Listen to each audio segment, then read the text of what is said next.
किसानों की आय बढ़ाने के लिए प्रधानमंत्री नरेंद्र मोदी की कैबिनेट ने बड़ा फैसला लिया है।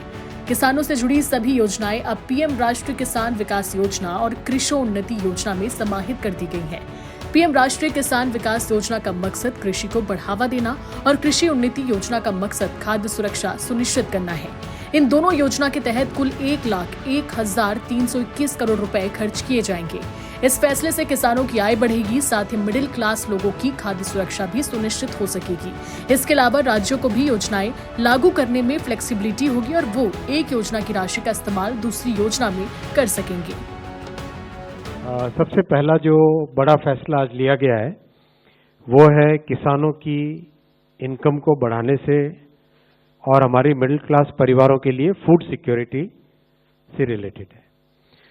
ये आप बहुत अगर ध्यान से इसको समझें, हमारे मिडिल क्लास परिवारों के जो थाली में जितने आइटम होते हैं, मेन आइटम्स, उनमें कैसे हम आत्मनिर्भर हों और कैसे एक एक करके उसमें फैसिलिटीज बढ़े, उसका एक बहुत ही होलिस्टिक तरीके से इस आज के कैबिनेट में एक विस्तृत योजना रखी गई है।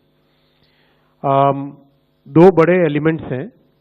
एक तो है पीएम राष्ट्रीय कृषि विकास योजना, दूसरी है कृषि उन्नति योजना।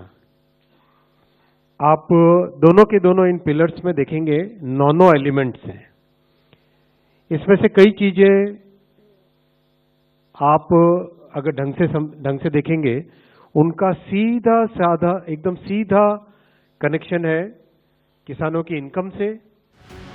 इसके साथ ही कैबिनेट ने 10,103 करोड़ रुपए की खाद्य तेल पर राष्ट्रीय मिशन ऑयल सीड्स को भी मंजूरी दी है। इस योजना का लक्ष्य 2031 तक खाद्य तेलों का उत्पादन 1.27 करोड़ टन से बढ़ाकर 2 करोड़ टन करना है।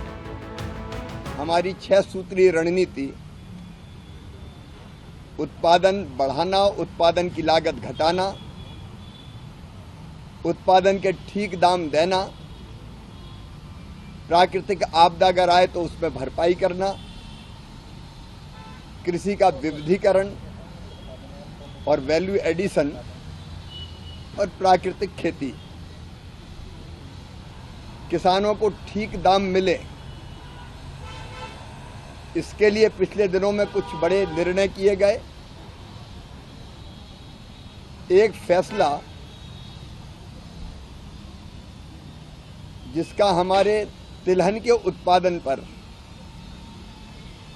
और उसकी कीमतों पर व्यापक असर पड़ रहा है, वो था कि देश में अब जो तेल आयात होंगे, पहले 0% इंपोर्ट ड्यूटी थी उन पर, लेकिन अब वो बढ़ के प्रभावी रूप से 27.5% हो गई है।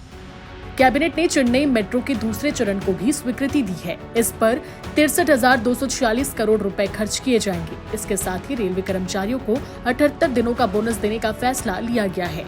इससे 11,72,240 रेलवे कर्मचारियों को फायदा होगा। रेलवे एम्प्लॉइज के लिए प्रोडक्टिविटी लिंक बोनस 2,029 करोड़ रुपए का प्रोडक्टिविटी लिंक बोनस आज माननीय प्रधानमंत्री जी की अध्यक्षता में कैबिनेट में अप्रूव हुआ है। और ये रेलवे ने जो बहुत अच्छी परफॉर्मेंस की है उसके कारण ये संभव हो पाया है। इससे 11,72,240 एम्प्लॉयज को बेनिफिट होगा। रेलवे में आज अगर एम्प्लॉयज की हम संख्या देखें तो कुल मिला के 13,14,992 13,14,992 एम्प्लॉयज हैं एज ऑन 31 मार्च 24 का ये नंबर है।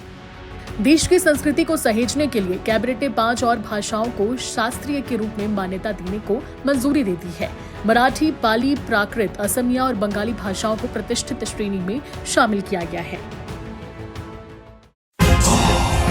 राष्ट्रहित के लिए मिशन नमो नेशन से जुड़िए, लाइक और सब्सक्राइब के साथ इस जानकारी को शेयर भी करिए।